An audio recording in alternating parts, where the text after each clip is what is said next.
I refuse to not be first. Do we do enough? Well, I never shut up about it. It must have been about 17. We nicked their guilt rings. Right, the bouncer's guilt ring. This is no good for me. That's the reality. If you want the honest truth, and I see it every day. Andrew McCART, IFL TV, proudly sponsored by Everlast. We're out here in Poland, Czesław, I believe the little town's called, or the city's called. Yeah, well, you probably know better than me. Ben, Shalom. Just had the public workout there, but I tell you what a turnout for just a public workout. Saturday night's going to be something great. You know, when you do shows in the UK, every time you have a Polish fighter involved, whether it was Sislak or Glowacki or Kaunacki, they come out, don't they? And every time, and that's why we wanted to come to Poland. To be honest, we looked at the market a few times. I've spoken to KO Promotions about, is there something that we could do? We see definitely potential, and Fame MMA is a big thing here. It sells out arenas, but they don't have really boxing on a big level. And despite the interest being there, they've just not got that infrastructure and the fighters. So it's like, how can we put on a card that's going to satisfy Polish TV audiences and sell it out, and also the UK? And I think that's been the challenge. But I feel like this will be the first of many. Like, it's gone so well. People are so overwhelmed. You've seen it. Like, the fans here are so grateful to have a fight in their city. We had the mayor there yesterday who's paid for a lot of it, and this is special for them, and it's just great to be a part of. And I think we're going to have such a good night tomorrow, because the atmosphere and the volatility for their home fighters is going to be something special. Well, let's talk about it then. I put on my Instagram about there being big fight nights this weekend in Vegas and Cardiff.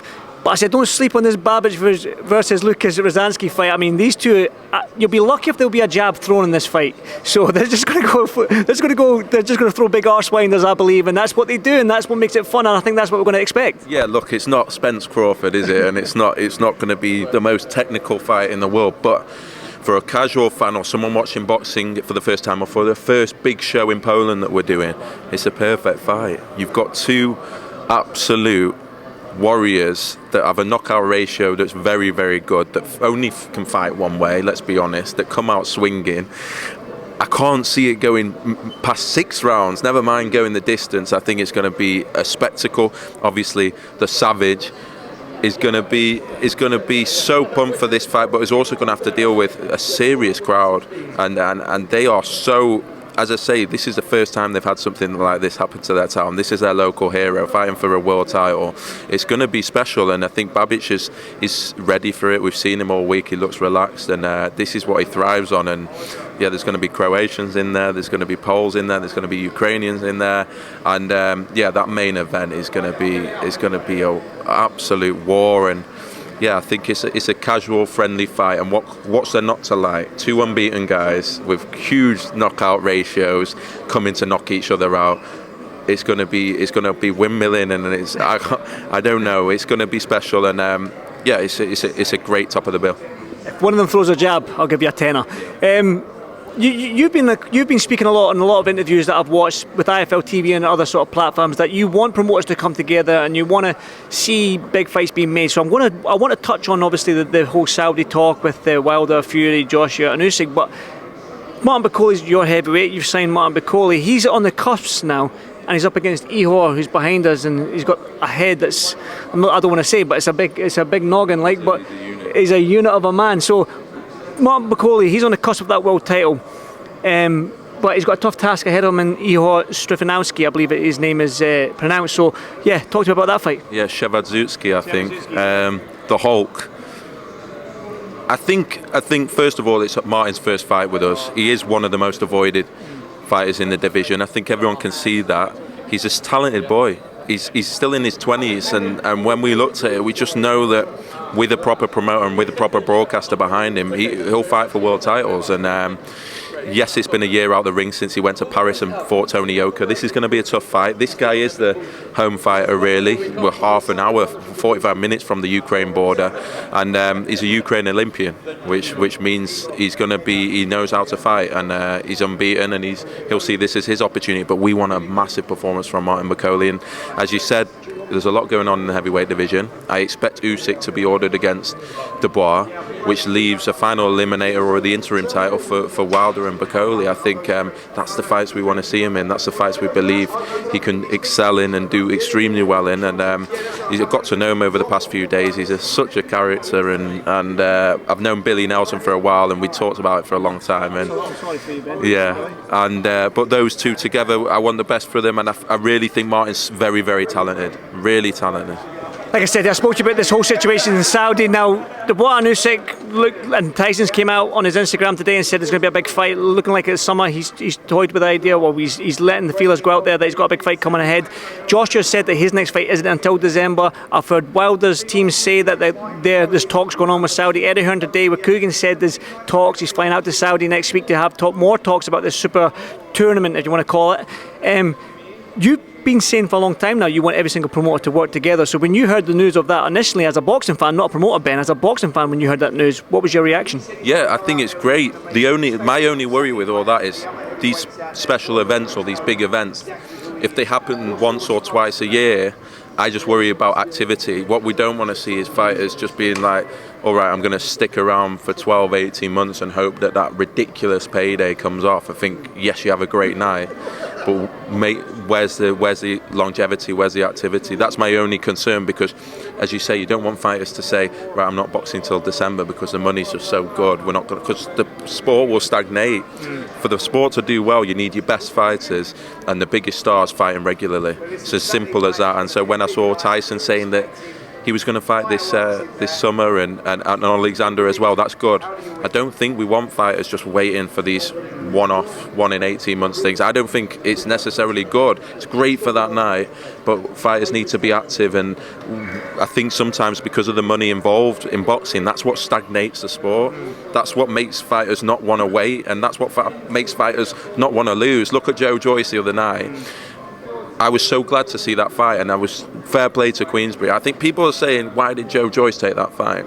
I can't understand it, and that's why I still want to see Joe Joyce fight Dillian Whyte and Joe Joyce fight Anthony Joshua and be in those big fights. Like, I don't understand it, and fair play to Queensberry. They didn't have to do that, and we got to see an exciting fight, not on pay-per-view, 2 heavyweight guys, and Zhang created a new star out of him. So I just worry sometimes that when the money is so big in these one-off events and they're so random and they don't happen often, it leads to inactivity and it leads to fighters not wanting to take risks, and that's the only thing that worries me about it. And I think, as I say, Joe Joyce, Zhang, fair play to Queensberry. As a boxing fan, that's exactly what I want to see at the top level, and that's all I hope. And yes, we want the big fights to happen, but we want fights to happen all the time.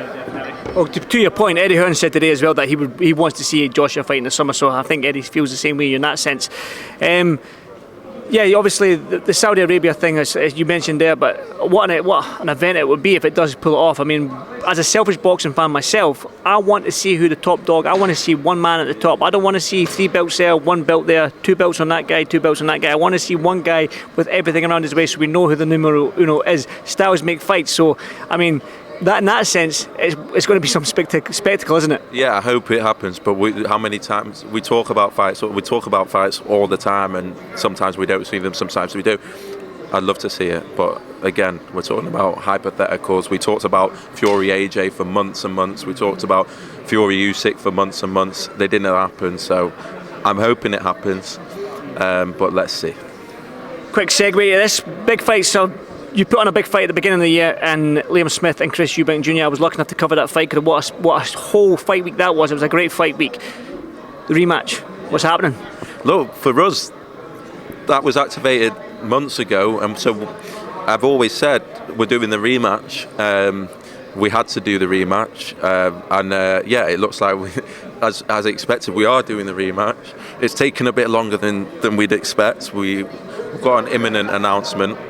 And for me, it's so strange because the same people that were saying that Liam Smith didn't have a chance in the first fight because of Eubank's size and because of X, Y, Z, and not seeing how Liam could win, are the same guys that are now saying that Eubank's got no chance. For me, Liam Smith was always the favourite in that fight.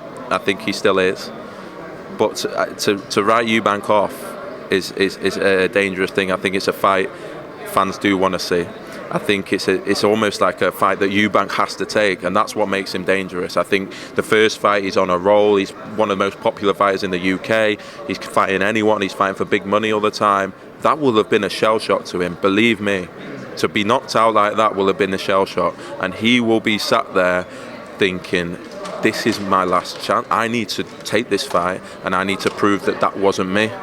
And we knew it was going to be a hell of a fight the first time. It's a fan's dream. If Eubank's resistance, and bear in mind, Eubank went from one of the most grueling camps and weight cuts that we've ever seen with a Conor Benn fight, then had to go straight into another camp and cut weight again, and does a lot of it independently.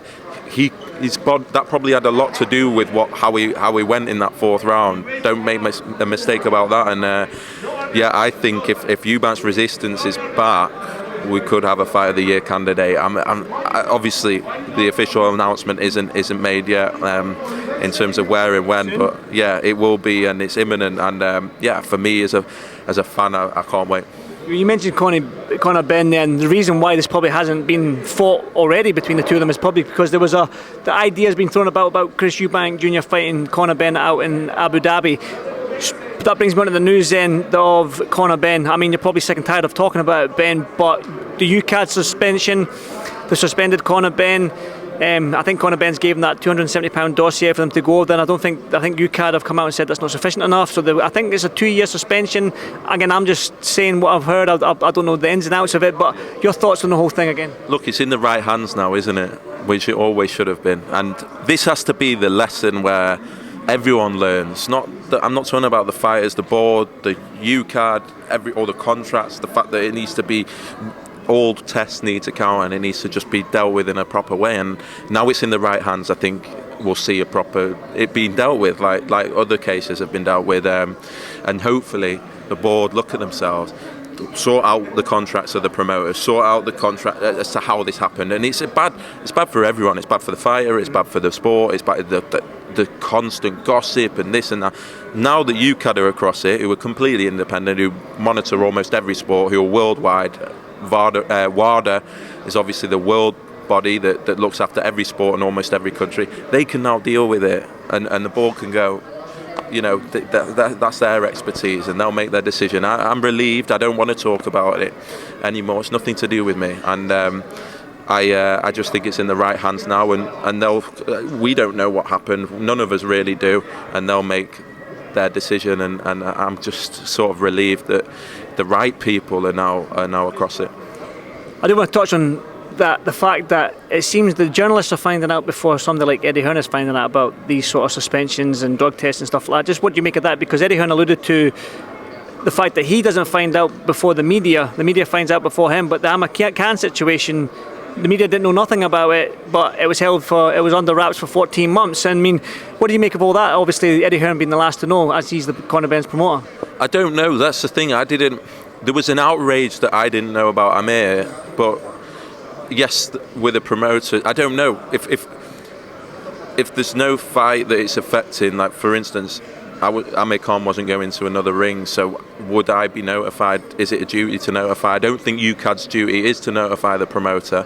I think they notify the board. So I don't know. I think the most important people are UCAD, and once they know about it, they can deal with it in the proper way. And whether they tell people about it or not, they're dealing with it. And I think it doesn't.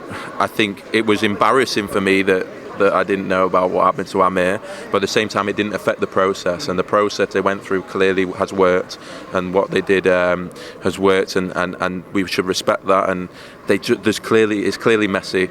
Hopefully they learn from this. Everyone in the sport learns from it. The last thing you want is boxing associated with drugs. It's the worst thing, and everyone just wants to not talk about drugs when talking about boxing, and that's all the conversation's been for the past, probably, 6 to 8 months, and hopefully it's an end to it, and hopefully we learn from it, and hopefully we're not here in 6 months discussing a similar thing. We probably will be. Two more from me then, Ben. Obviously, I do want to talk about this, the 27th of May. Yes. You've got a huge fight in Okoli and Billum Smith, but then BT Sport have got a huge fight in Conlon and Lopez for the IBF title. Then you've got Wood Lara again in Manchester. 3 show classes in the UK alone. I mean, is it pick your poison? How do we work around this? I think, before I go into it, I would just say, wow, we've got 3 world titles happening in the UK. Ours is between 2 British guys as well. It's a great time to be a fighter, great time for the sport. Like, how many opportunities are being given, how much money is being spent. Never before has 3 broadcasters been going at it like this and promoting the sport of boxing. So I think, one, it's an amazing thing how much is going on at the moment. Do you feel pressure to produce the goods for Billum Smith and to obviously the whole, to promote it? Because like I said, it's almost the battle of promoters as well as the fighters having a fight. It's the promoters having a fight in this one. Yeah, but at the same time, I've been on the phone to George Warren about this already, about main events not being separated, and we're fine. And I think George actually reached out to Matchroom to try and coordinate everything, and fair play to him. We are boxing fans as well, at least I like to think so. I think the job of promoter now should be to promote the sport of boxing. Yeah. And if you're a promoter and all you're trying to do is compete and put others down, the sport won't get anywhere. The sport can only get anywhere if promoters are working together and making the fights and making it. Otherwise, you're not a fan of boxing, in my opinion. That's not a fan of boxing. That if you're constantly trying to put other people out of business or do these things, and I'm not pointing fingers, I think we're in a different generation now. This isn't Don King and Bob Arum in the 70s and 80s. It should be 21st century now, where boxing is accepted, that it's here to stay, it's popular, it's on all 3 channels. Let's make it happen, let's work together. Sometimes it's unavoidable. We had to, because it's a stadium show. This was a Saturday, Bournemouth are playing on the Sunday. We could never go on the Sunday. We've sold over 11,000 tickets already, which is just unbelievable to think where we came from CBS. Only last year we were only selling 2,000 tickets, so it's an incredible journey. Of course we don't want to clash. I don't want to clash. I'd like to watch other fights as well, but I think we can be sensible here, and I think that's a job now of a promoter, is to try and promote the sport of boxing and try and make sure that things can happen. And as I say, fair play to George. He's already been on the phone trying to work it out, and I think that's the way it should be. And if we can avoid it, we should avoid it. And it would be nice, and sometimes you get caught up in it, to start moving away from the whole pointing fingers and this promoter's this promoter's that. Look, DAZN have made Tank against Garcia, which is a fight everyone's delighted, and they fair play to them, because I think they were instrumental in actually getting that over the line, and we get to see that. And Joyce Sang, as I say, I thought was from Queensbury, was like a refreshing thing to see, rather than protecting a guy who's in the number 1 position, and that's all we can ask for. I think for me, yeah, now we're starting to become established. We're doing a lot of shows now. We want to avoid clashes. We want to work with other promoters. And I think, yes, it's going to be unfortunate at times when there's clashes, but ultimately, this is a lot better than having one broadcaster or one promoter struggling to put on shows, no opportunities for fighters. We've got 4 British guys fighting for world titles in the UK on that night. That should be celebrated, and I think it's a good problem to have, but yeah, it is a problem as well. I would say Mick Collins Irish, so yeah. You mentioned that George Warren reached out to Eddie Hearn. Do you not reach out to Eddie Hearn? You got Eddie Hearn's number? I speak to Frank Smith. I think that's look. I speak to Frank Smith. What's that? And I've never spoke to Eddie, but I speak to Frank Smith, and he's sensible as well. I'm actually very hopeful. I think George is very sensible. I think Frank is. I actually believe, yes, there's always going to be certain friction, and hopefully we can get beyond that. But I'm very hopeful for British boxing. I think it's 3 broadcasters spending this much money in the sport has never ever been done before in the UK. Incredible. It's the home of boxing, and you've got fighters from all over the world wanting to come and fight in the UK. that's a good place to be. Definitely. One final one then, obviously. Sky Sports going up against the Zone. Talk about show clashes. You're going up against the Zone this Saturday night in the Cordina Rakimov fight. But I said it on my Instagram, don't sleep on this Babic Ryazanski fight. It's an absolute going to be a war. And like I said, I'll give you £10 if one of them throws a jab, Ben. So why should the fans tune in Saturday night on Sky Sports for this fight? Look, I think the atmosphere is going to be incredible in there, and as you say, the main event is big. Martin Bakoli's in a war as well, and that's going to end early because you've seen both of them fight.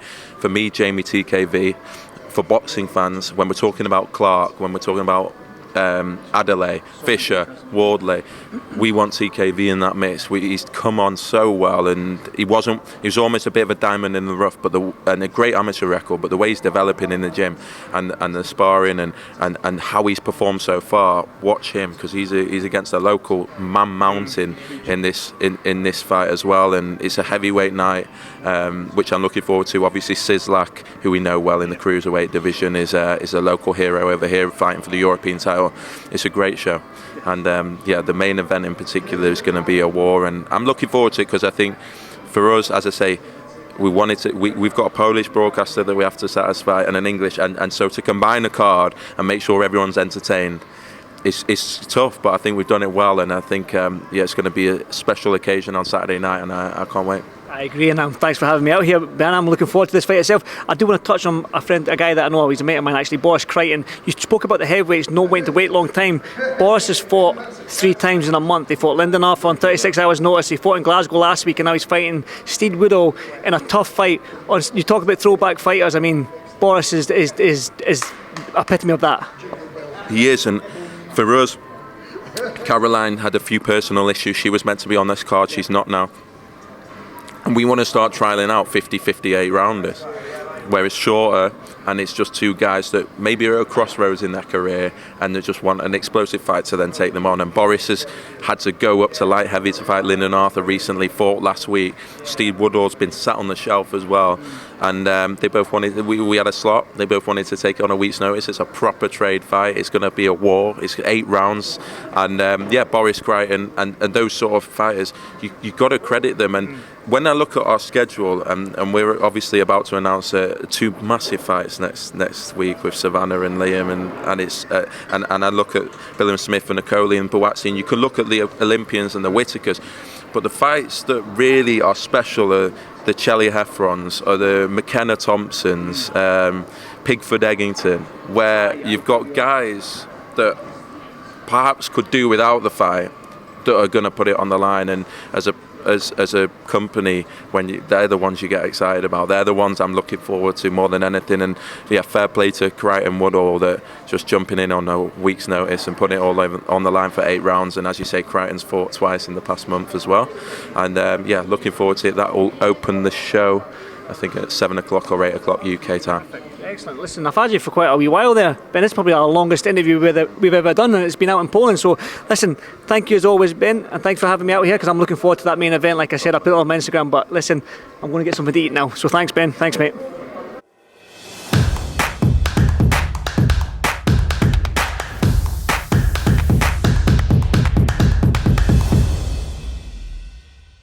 Refuse to not be first. Do we do enough? Well, I never shut up about it. It must have been about 16, 17. We nicked their guilt rings. Right, the bouncer's guilt ring. This is no good for me. That's the reality. If you want the honest truth, and I see it every day,